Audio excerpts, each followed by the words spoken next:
Assalamualaikum warahmatullahi wabarakatuh.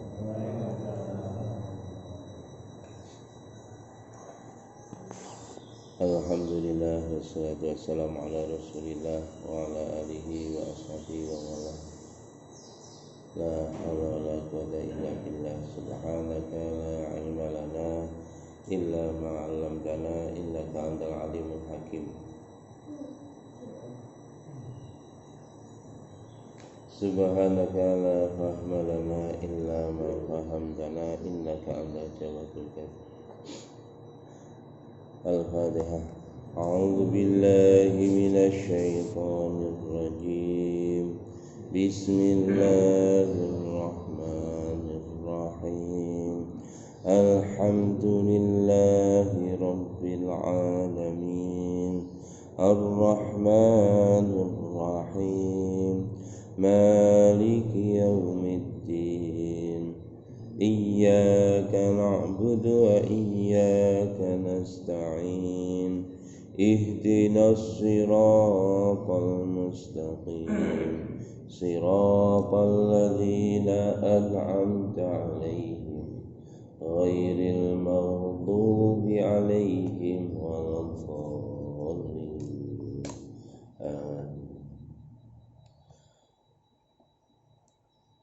Bismillahirrahmanirrahim. Wa an Muhammad bin Sirin an Nabi Hurairah radhiyallahu anhu laqad ra'aituni wa inni la akhiru fima baina minbari Rasulillah sallallahu alaihi wasallam ila hujrati Aisyah radhiyallahu anha maghshiyan alayya fayaji'u al-ja'i fayadha'u rijlahu ala unuqi wa yara anni majnunun ma fi min majnunin wa ma fi illa ju' wa Bukhari. Dari Muhammad bin Sirin dari Abu Hurairah radhiyallahu anhu berkata, sungguh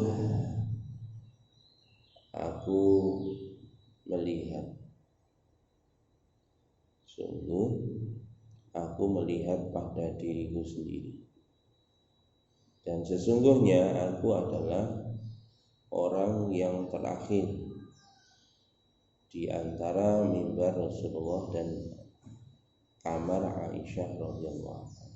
Jadi Abu Hurairah pada waktu itu adalah orang yang terakhir keluar dari masjid Nabi.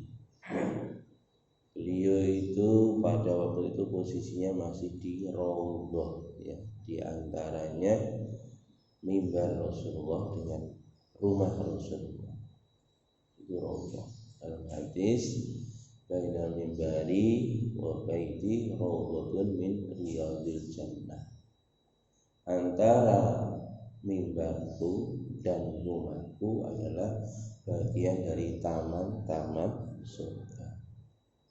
Hari ini orang kalau ibadah haji rebutan di Raudhah itu. Karena apa? Raudhah itu bagian dari taman-taman surga di dalam hadis Nabi begitu. Sehingga tempat-tempat itu dianggap sebagai tempat yang mustajab ketika berdoa. Masyaallah muslimin rahimahullah. Sebetulnya Pak, di dalam hadis tidak hanya antara mimbar Rasulullah dengan kamar Rasulullah yang menjadi taman surga. Nabi pernah bersabda dalam hadisnya, idza marartum bi riyadil jannati farta'u biha. Apabila kamu melewati kebun-kebun surga, janganlah kamu melewati kesempatan untuk menikmati nikmatnya taman surga itu. Farta'ubiya, nikmatilah kenikmatan di dalam taman surga itu. Maka sahabat bertanya, apa itu taman surga ya Rasulullah? Nabi menjawab, wa ma riyadul jannah qala hilaqul dzikri. Maka Nabi menjawab, halaqah dzikir. Majlis-majlis dzikir itu di situ sebenarnya taman dari taman surga. Masuk dzikir berjamaah itu taman surga. termasuk ngaji seperti ini. Ini bagian dari taman surga. Kenapa? Karena di sini di dalam majelis yang ngaji, asal ngaji ini itu sing dibesarkan Allah. Nah, itu termasuk ya majelis taklim, ya majelis zikir sekaligus. Karena apa? Yang dibesarkan Allah. Pengajian tapi yang dibesarkan bukan Allah. Yang dibesarkan kelompoknya, yang dibesarkan partainya, yang dibesarkan dirinya sendiri. Maka kalau seperti itu bukan dalam kategori majelis zikir. Tapi kalau yang dibesarkan Allah, asma Allah yang diagungkan, perintahnya Allah yang ditegakkan, ayat-ayat Al-Quran, dan semuanya dalam rangka untuk mentaati Allah dan Rasulnya, maka itu adalah termasuk majelis zikrullah, dan itu adalah bagian dari taman surga. Tapi sayang Mbak, neng raudhah rebutan, tapi nak enek majelis ini ki gak ono wong rebutan boleh. Iya Mbak, nane raudhah soalnya kan biayanya larang. Makanya biayanya larang, di sana rebutan. Nah, biaya murah memang bakal gelem. Dodolannya mau Pak, dodolannya lagi rego larang ya harus laris. Tapi rego murah gak baik. Ini majelis-majelis zikrullah, termasuk misalkan ada sholat tarawih, itu termasuk majelis zikrullah, majelis yang mengingat kepada Allah. Aqimis sholata lidzikri, dirikanlah sholat untuk menunaikan untuk mengingat Allah Subhanahu wa ta'ala. Wa Aisyah radhiyallahu anha, belum selesai. Jadi Abu Hurairah antara mimbar Nabi di raudhah maghsyian alayya wa fayaji'ul ja'i fayadahu rijlahu ala unuqi. Jadi tiba-tiba Abu Hurairah di situ Pak mau berdiri, jatuh Pak, pingsan. Maka tiba-tiba ada orang datang mendekati Abu Hurairah, kemudian meletakkan kakinya di atas lehernya. Fayadahu rijlahu ala unuqi, kata Abu Hurairah. Tiba-tiba ada orang meletakkan kakinya di atas leher Abu Hurairah. Wa yara anni majnunun, orang itu mengira aku adalah sedang gila. Itu Pak, kebiasaan di Arab sana. Untuk terapi orang gila itu kaki itu ditaruh di leher kakinya seseorang, diinjekkan, bukan diinjek Pak, ditekuk, bukan, hanya diletakkan di leher. Itu begitu, itu terapinya supaya penyakit gilanya hilang. Jadi orang pun datang, Abu Hurairah terjatuh di situ, tak sadarkan diri, dikira Abu Hurairah itu lagi gila. Ma bi min jununin, aku tidak gila, saya tidak sedang kena penyakit gila, dan tidaklah terjadi kepada wa ma bi ilal ju', tidak terjadi kepadaku kecuali saya lapar. Jadi Abu Hurairah ternyata Pak jatuh pingsan itu karena lapar. Niki Pak sahabat yang meriwayatkan ribuan hadis, yang luar biasa sangat dekat dengan Rasulullah Sallallahu Alaihi Wasallam, hidupnya seperti ini, pingsan kelaparan. Enten makang kali judan mau pingsan kelaparan. Enten ya alhamdulillah enten. Berarti nyontoh Abu Hurairah radhiyallahu anhu. Niki sing enten berarti kudu Kita orang ahli masjid harus lebih tahu dulu Pak. Kalau ada orang yang belum makan, masih lapar, orang masjid, orang mushola harus segera membantu. Apalagi orang ini tidak minta bantuan Pak. Ini yang harus masuk dalam daftar prioritas untuk diberi, untuk disantuni. La yas'aluna nasa ilhafa, mereka tidak meminta-minta, padahal dia sangat butuh. Maka orang ini yang harus segera dibantu. Masya Allah. Itulah Abu Hurairah radhiyallahu anhu. Wa an Aisyah radhiyallahu anha qalat tuwfiya Rasulullah sallallahu alaihi wasallam wa tir'uhu marhunatun indal yahudiyyin fi salasina sa'an min sya'ir, muttafaqun alaih. Dari Aisyah radhiyallahu anha, beliau berkata, telah wafat Rasulullah sallallahu alaihi wasallam dan sedangkan baju besi beliau sedang digadekan kepada seorang Yahudi. Berapa harga gadenya? 30 sok dari tepung. Muttafaqun alaih. Nabi sedo Pak, klambi besi ini niku sedang digadek. Mriki pernah gadekne, pernah nggih? Pernah mboten gadekno? Nate. Kula nggih nate. PKKB biasanya nggih kena di sekolah nih, gitu. PKKB di sekolah nih ya kena, surat tanah sekolah nih nggih kena. Untuk apa Nabi sampai menggadaikan baju besinya tadi? Untuk memenuhi kebutuhan hidup sehari-hari.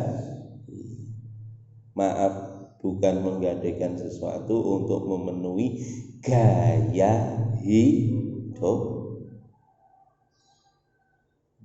Awake dhewe nggadekno tapi untuk memenuhi hawa nafsu, untuk memenuhi gaya hidup. Bahkan kadang-kadang mboten nggadekne Pak. Ning ndi gawane mentereng nggawa kredit card, kartu kredit. Akhirnya bendel mburi gak iso bayari. Gosak gesek untuk memenuhi hawa nafsu. Akhirnya bendel mburi gak iso bayar. Lah niki Kanjeng Nabi menggadaikan sesuatu, tapi bukan untuk memenuhi gaya hidup, tapi memang betul-betul untuk memenuhi keperluan hidup. Kanjeng Nabi niku Pak, sak mulya-mulyane manungsa, bahkan langit pitu, bumi pitu mboten bakal diciptakne, mboten nyiptakne Gusti Allah, nyiptakne Kanjeng Nabi Muhammad sallallahu alaihi wasallam. Ewa semono gesangnya beliau bukan hanya sederhana Pak, sangat sederhana. Kemarin sudah saya sampaikan, Nabi jadi miskin itu secara ikhtiar, berusaha untuk jadi miskin. Awake dhewe waliane berusaha jadi kaya, tapi gak soge-soge ya. Nabi berusaha jadi miskin. Sahabat yang berusaha miskin tapi tetap gak berhasil, tetap kaya. Ini Masya Allah. Itulah sebenarnya gaya hidup yang dicontohkan oleh Nabi Shallallahu Alaihi Wasallam. Makanya awake dhewe niki dalam kondisi keterbatasan jangan sampai ngersulo. Aku ini ibadah kok rezekiku seret men. Gak usah ngersulo. Lah iki wong kafir lho gak ngibadah, gak sembahyang lho duwite akeh. Mendino mendem lho duwite akeh. Mboten sangat soalnya nopo ta wong kafir nggih ngoten niku kali Gusti Allah. wala tujibka amwaluhum wala auladuhum. Jangan engkau terkesima, terheran-heran dengan harta mereka orang kafir dan anak-anak mereka dari orang kafir. Karena apa? Karena Allah menginginkan nanti akan diazab di akhirat. Masya Allah. Itulah orang-orang kafir. Nabi memberi contoh hidup sederhana. Masya Allah. Kalau kita terpaksa menggantikan sesuatu, silakan. Itu pun Nabi seperti itu melakukan untuk memenuhi keperluan hidup baginda Nabi SAW. Dan kita bisa bayangkan Pak, Nabi itu menggadaikan hanya untuk kebutuhan 30 sok. Sok itu sama dengan zakat fitrah kemarin, satu sok itu ya tiga gampang ya 3 kilo. Berarti kalau 30 sok berarti berapa? 30 kali 3 berarti 90 kilo. 90 kilo istrinya Nabi, keluarganya Nabi pada saat itu 9. Tidak 90 kilo didum sama bagiannya per griya itu 10 kilo untuk memenuhi kebutuhan hidupnya Nabi. Kita bisa melihat yang didahar oleh Nabi dan keluarganya itu pada waktu itu 10 kilo per keluarga. 10 kilo untuk berapa hari? Allah alam. Jadi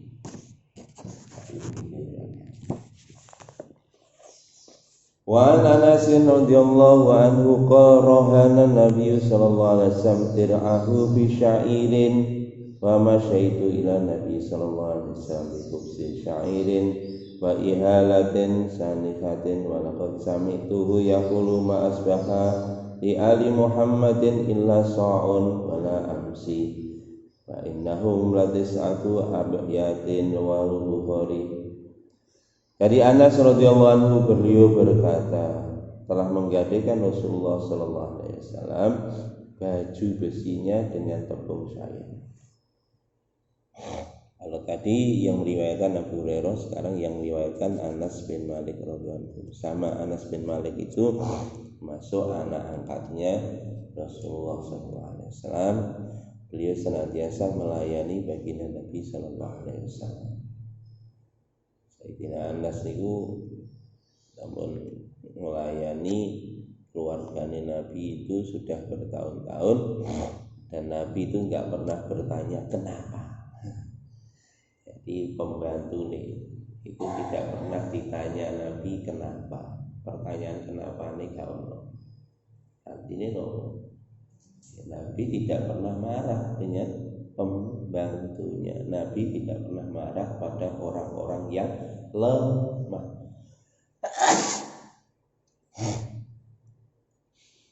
Jadi Nabi itu menyayangi orang-orang yang lemah.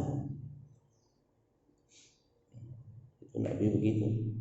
Bukan semena-mena terhadap orang lemah, justru menyayangi orang-orang yang lemah. Ya rahimal masakin, ya arhamar rahimin. Doanya begitu. Jadi ya rahimal masakin, ya Allah yang menyayangi orang-orang miskin. Jadi artinya apa? Allah itu beliau berdoa kepada Allah, wahai Zat yang menyayangi orang-orang miskin. Artinya apa? Kita juga harus sayang kepada orang-orang miskin. Ya rahimal masakin, ya arhamar rahimin. Ya Allah, Allah Zat yang maha penyayang di atas segala penyayang. Nabi SAW menurut Anas bin Malik radhiyallahu telah menggadaikan baju besinya dengan tepung syair. Dan aku telah datang berjalan menuju Rasulullah SAW dengan membawa roti dari tepung syair wa ihalati sanikhatin dan minyak yang sudah berubah warnanya dan rasanya.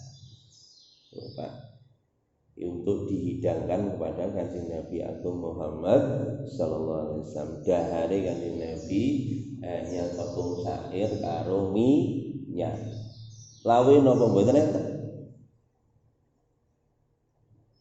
Lawe nggih minyak niku. Jenengan wong-wong Arab biasa nggih. Tapi biasanya wong Arab nak mangan roti niku kali minyak zaitun sing sip niku. Kali dicampuri minyak buah tin atau begitu dimakan dicampur buah tin. Ini Kanjeng Nabi Pak, tepung syair itu kemarin saya sampaikan tepungnya kasar, dibuat adonan roti, dihidangkan dengan minyak, atik minyak wis rada apek. Jadi dahare namung ngeten iki, Pak. Mulane nyuwun sewu nek awake dhewe kok ning omah ora enak lauk, mboten enten iwake, mboten sanger sura. Dengan mbok wedok kok ora nyepaki apa-apa enake sego, ora usah ngersula. Ae saya mak dipangan bareng enake ngene iki. Lane nang omah kok enake sego karo ya alhamdulillah. Pernah Nabi sallallahu alaihi wasallam begitu, Pak. Masuk ke rumah, sampai di rumah Aisyah. Tanya ya, wahai Aisyah ada makan? Ada. Ini sekeping roti. Kemudian ditanya, wahai Aisyah ada lauknya? Tidak ada ya Rasulullah. Yang ada hanya cuka. Maka Nabi katakan khairul udumi al-khallu, sebaik-baik lauk adalah cuka. Roti kadang Nabi niku dahar roti kalih minyak, kadang dahar roti kalih cuka. Awake dhewe enten Pak mangan sego karo cuka, Pak. Blokek sampean. Masyaallah. Sego ya. Nah, awake dhewe ngoten, mulane nek ning omah kok awake dhewe mangane karek sego karo ya alhamdulillah. Ngene iki kaya daleme Kanjeng Nabi Agung Muhammad sallallahu alaihi wasallam. Alitan kula pernah ngalami ngeten iki. Ada saiki ora. Ndane sego tok ya sego tok. Nah, kula mbiyen jaman cilian ya segodhok mlayu ning kebon nek cabe saut cabe, wah mangan sego karo cabe nikmat masyaallah. Biyen tapi ternyata pengalaman itu sangat penting. Berkali-kali kula cerita kan waktu kula kunjungan teng Korea Selatan kan mriku hidangan mewah luar biasa, Pak. Iwak-iwakan, bukan iwak-iwakan, iwak temen lah. Nah, iwak-iwakan kan gak ono iwake. Iwak temen iki nek Korea Selatan. Macam-macam. Sayang enggak ada namanya ikan laut. Kula boten wani mangan, soalnya napa? Aku ora ero sing nyembelih apa meneh negara kafir. Akhirnya bapak, ya kula mangan, kula delok, kula lirik ngalor ngidul sing kena tak mangan sing ndi. Akhirnya sing kula tingali niku, nek sego putih, alhamdulillah nek sego putih nek dipangan iki lak tawar iki. Toleh alhamdulillah nek cabe ijo sing dawa-dawa niku, alhamdulillah loro cabe karo sego tak pangan, alhamdulillah nikmat.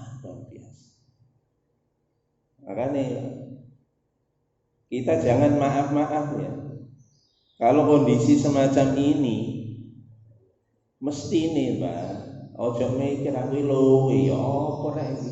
Darurat iki. Darurat iki. Mumpung iki enek daging enak kayak ngene yo. Dipanggang ono goreng, ono semur, ono lengkap niku.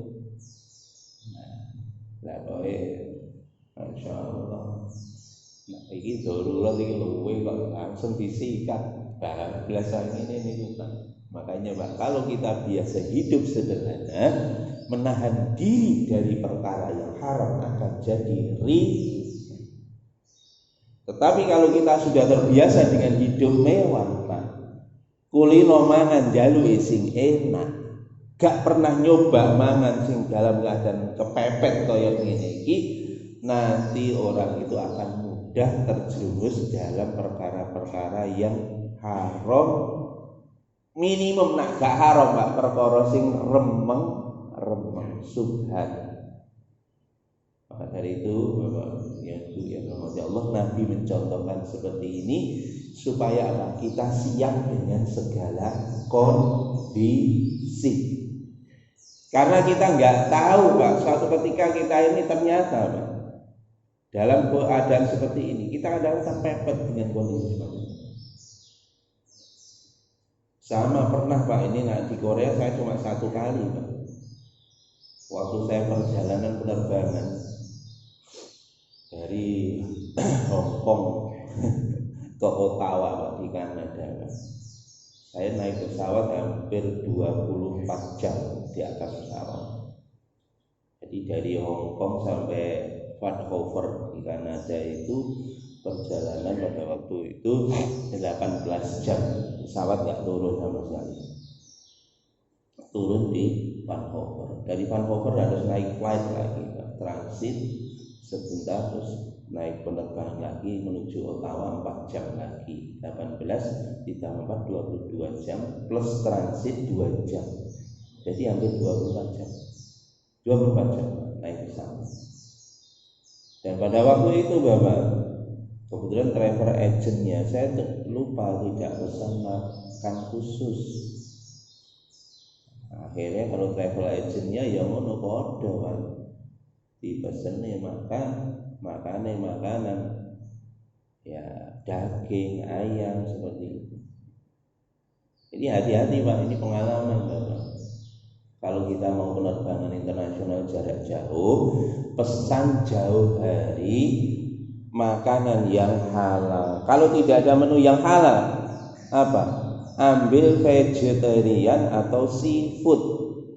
Ya, ambil menu vegetarian. Menu vegetarian itu adalah menu hanya untuk sayur mayur dan buah-buahan, atau menu seafood. Kalau seafood insya Allah halal.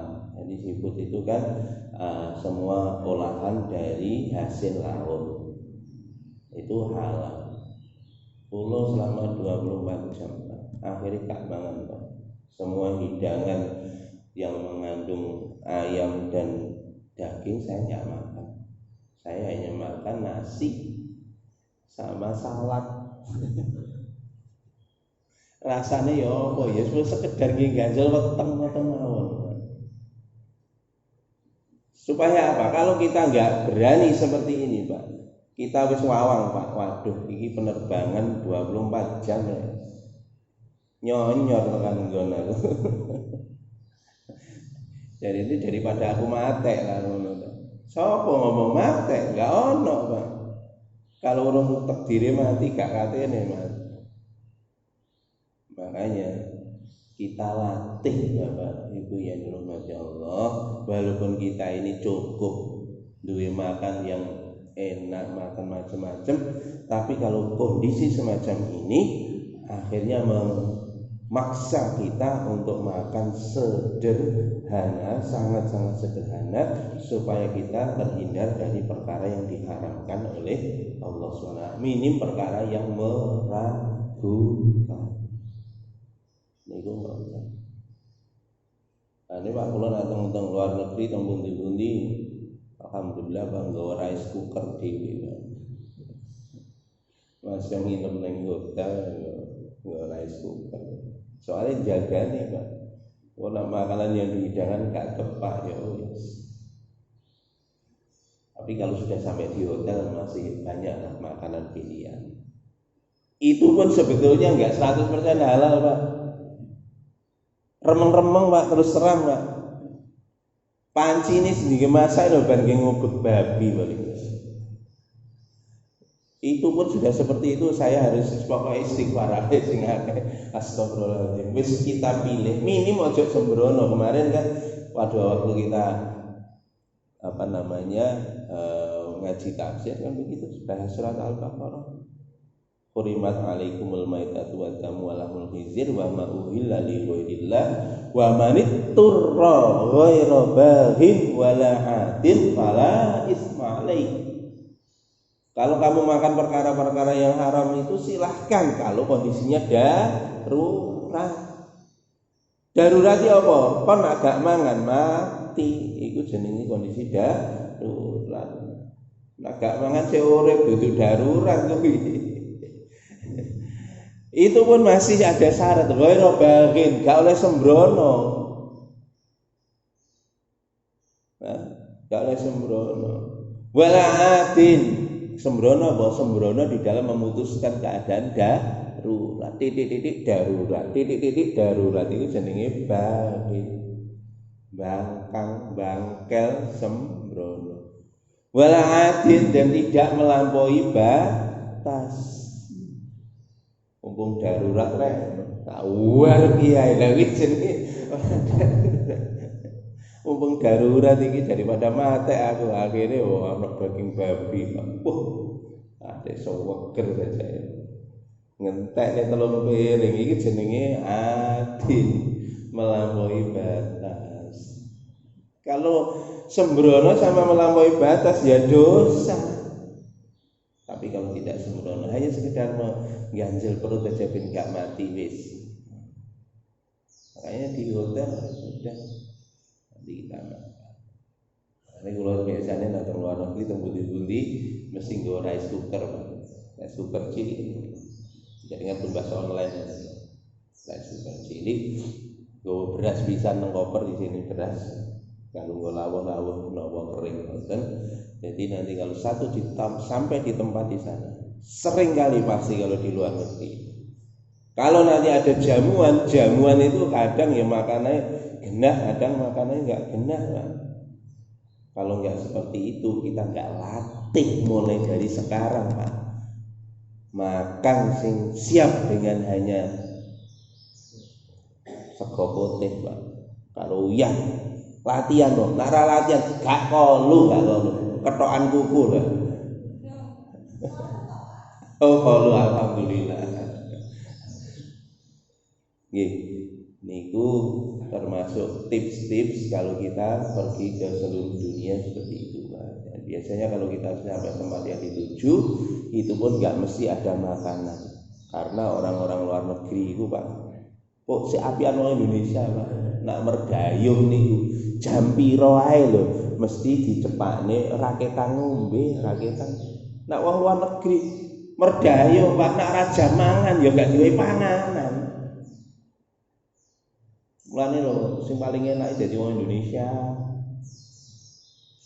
Enak, jam piro mawon golek warung ya buka. Ya pemene Surabaya, Masya Allah, don lho, golek warung ya buka. Nek luar negeri Mas sampean, jam 09.00 gak ono warung buka, ono tapi ya dadak golek setengah mati, Pak. Niku ngoten. Nah, mriki masyaallah, lagi lungguh tengah omah, tok nek sing liwat iki mie ayam, lewat nek dilonka sate, masyaallah. Oh, enak to mriki niki, Pak. Atik murah bisa. Dan niku Bapak yang rumah Allah, jadi Nabi memberi contoh seperti itu. Nabi daharnya dalam keadaan tertentu dahannya begitu. Apakah Nabi tidak pernah makan daging? Nabi senang. Beliau senang juga makan daging. Kalau ada, kalau nggak ada, disyukuri apa yang ada. Nggak usah menggoleki sing gak ono.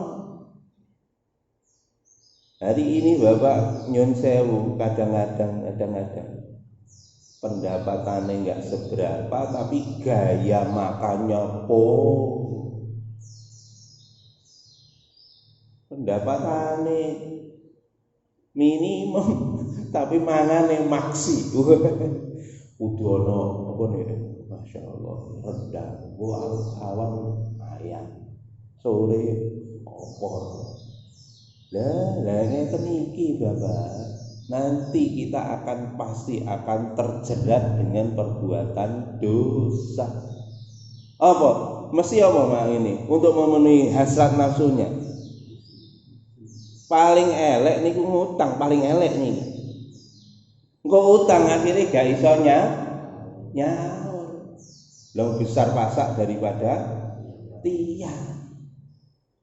Mulane nek kita niku pendapatan itu sedikit, tahanlah keperluan-keperluan hidup itu diminimumkan.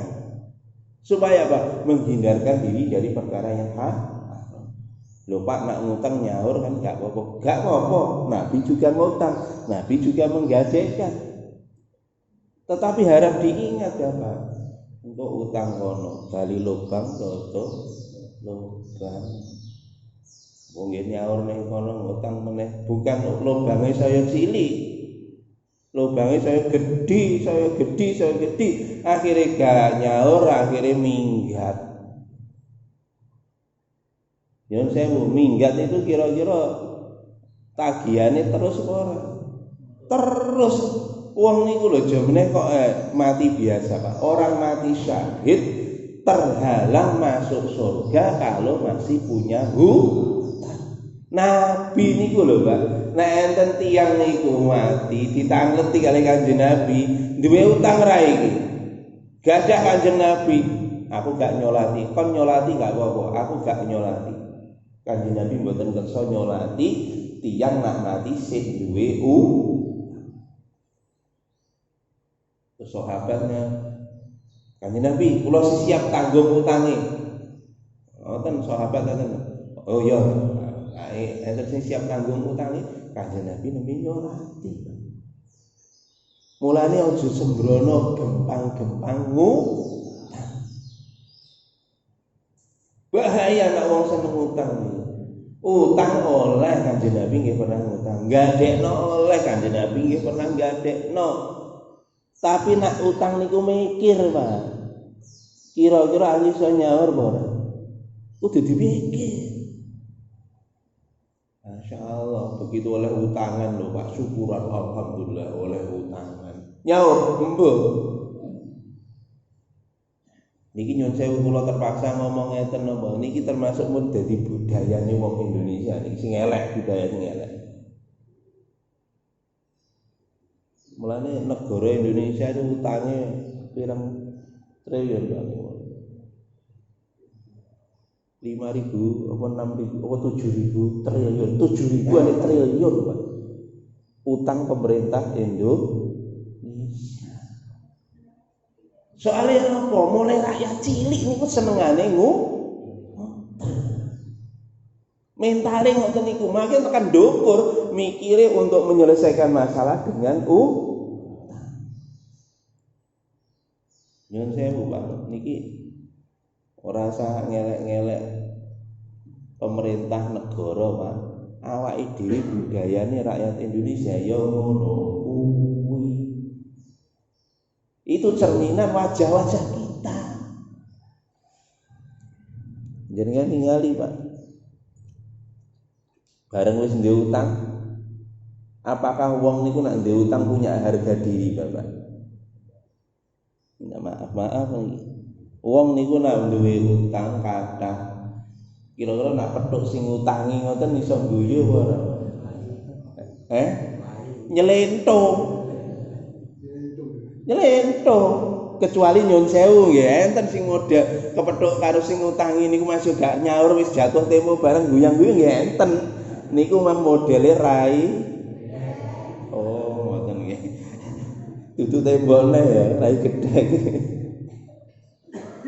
Lho niki lho, makanya bangsa Indonesia ini tidak akan berdiri tegak di hadapan bangsa lain selama ijik duwe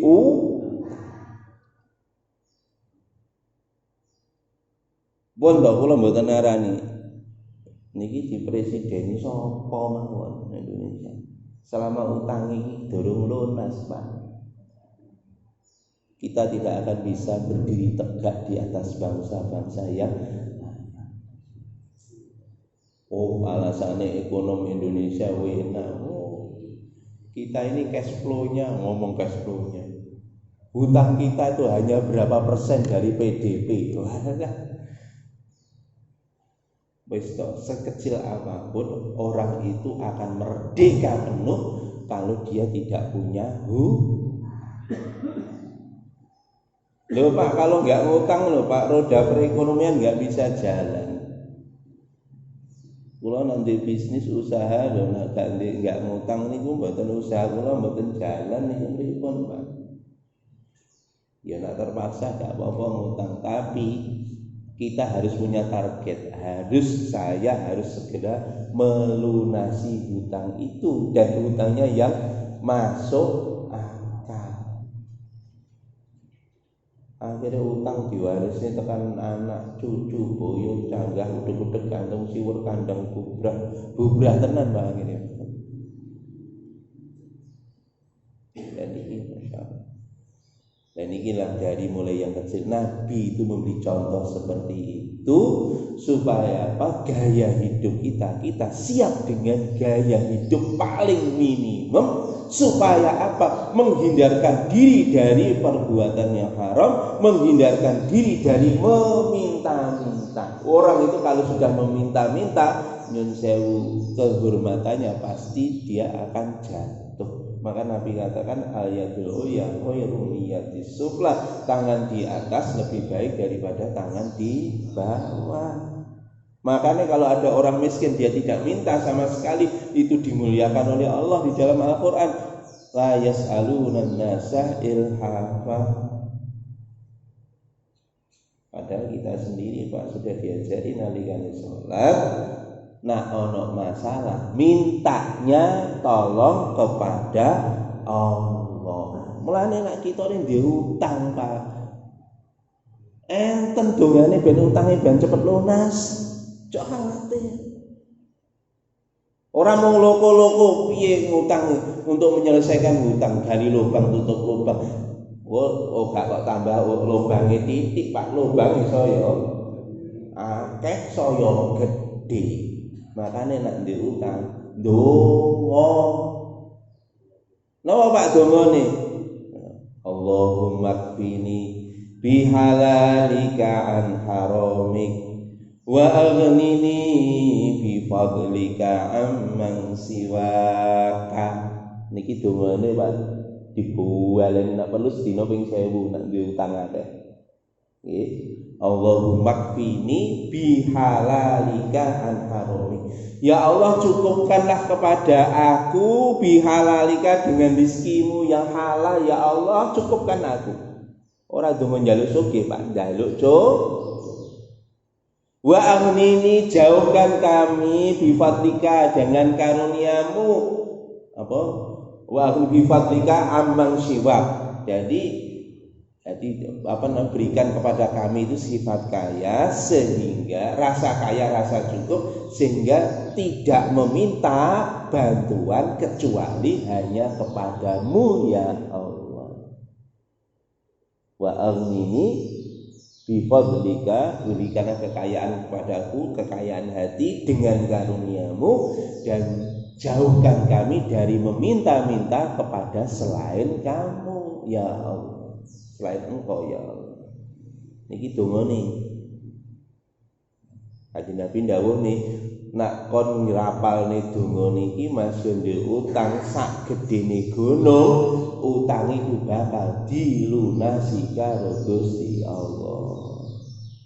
Tapi ngene ya usaha arek ndonga tok.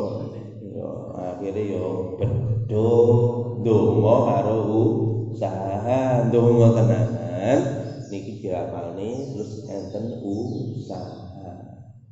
Ora kok ndonga niki tok terus mari ngono mati. Oh, mati terus ditagih karo Gusti Allah. Kula pun nyuwun jenengan Gusti jenengan lunasono sakniki lho ya apa sampean.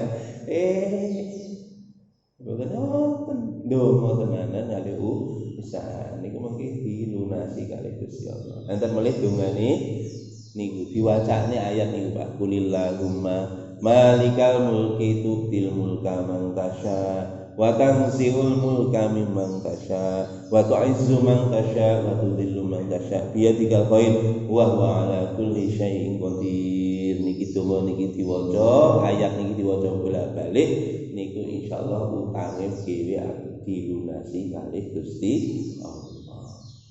Ngoten nggih. Carane ngoten. Ben kita mboten ngutang pripun carane? Niki nek pun kadung ngutang dongane niku.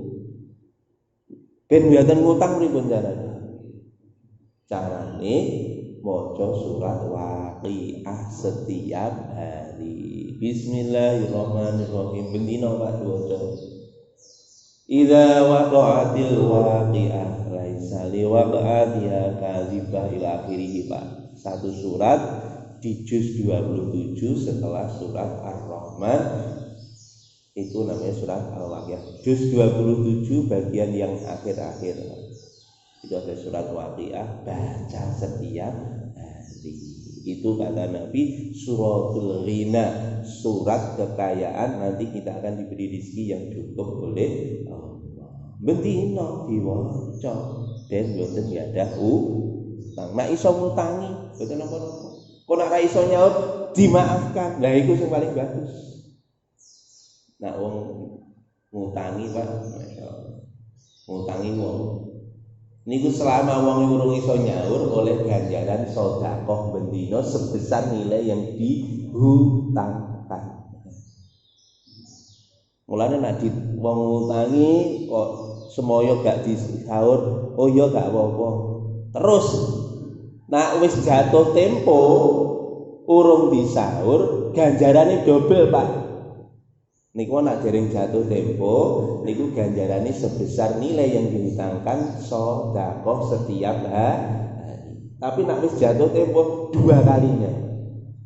Dua kali nilainya sedekahnya kalau sudah jatuh tempo kita masih memberikan kelonggaran.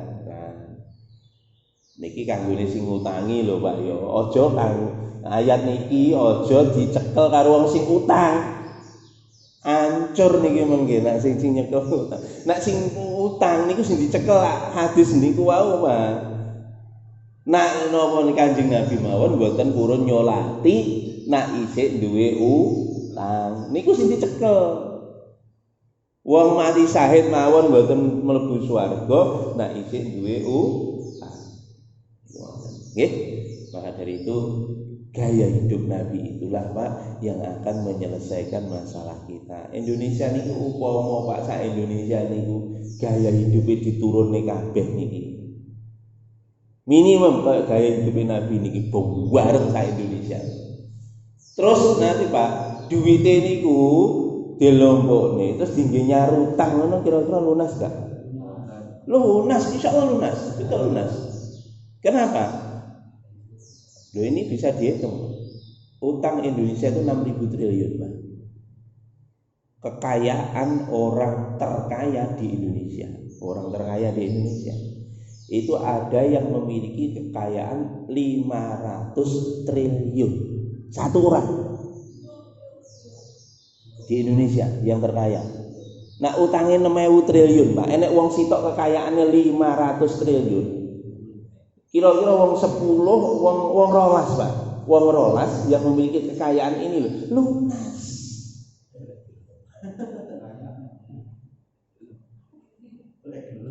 Lah, kuwi kalimat. Mbon niki elek-elekan melih, elek-elekan hitungan-hitungan melih. Ini kan kekayaan. Karena apa? Kekayaan orang terkaya di Indonesia itu hampir sekitar 70% Pak dari kekayaan nasional. Artinya sing 40% ini didum ya Pak Dewi. Artinya Pak sebetulnya Pak kalau ini komit semua, wis kita setel gaya hidup kita turunkan ini memang seperti gaya hidupnya Nabi Sallallahu Alaihi Wasallam kabeh. Del lunas Pak utang Indonesia. Tapi ya gimana orang sing wah, mak pidato lo hebat. Saya akan bela rakyat kecil. Saya akan kira-kira wani melarat tenan wae. Ora wani nggih pun ngoten. Mohon ngeten mawon nggih, mudah-mudahan Allah berikan taufik hidayah kepada kita sekalian. Yang penting monggo kalau kita nggak usah menyalahkan orang lain, nggak usah. Kita mulai dari diri kita. Negara yang paling kecil ya rumah tangga kita sendiri. Ojo sampai defisit di rumah kita. Oke, dengan kita terapkan gaya hidup standar gaya hidupnya Kanjeng Nabi SAW ketika kita mendapatkan masalah. Kalau nggak ada masalah, punya uang kita sisihkan, kita infakkan, kita berikan kepada fakir miskin. Wa yutimuna ta'ama ala hubbihi miskina wa yatima wa asira. Memberikan makanan kepada orang-orang yang sangat membutuhkan itu menjadi program prioritas kita kalau kita ada kelebihan rezeki. Ada benar dari Allah dan salah dari saya. Berkenaan kita tutup dengan doa majlis. Subhanakallahumma wa bihamdika asyhadu an la ilaha illa anta astaghfiruka wa atubu ilaik. Assalamualaikum warahmatullahi wabarakatuh.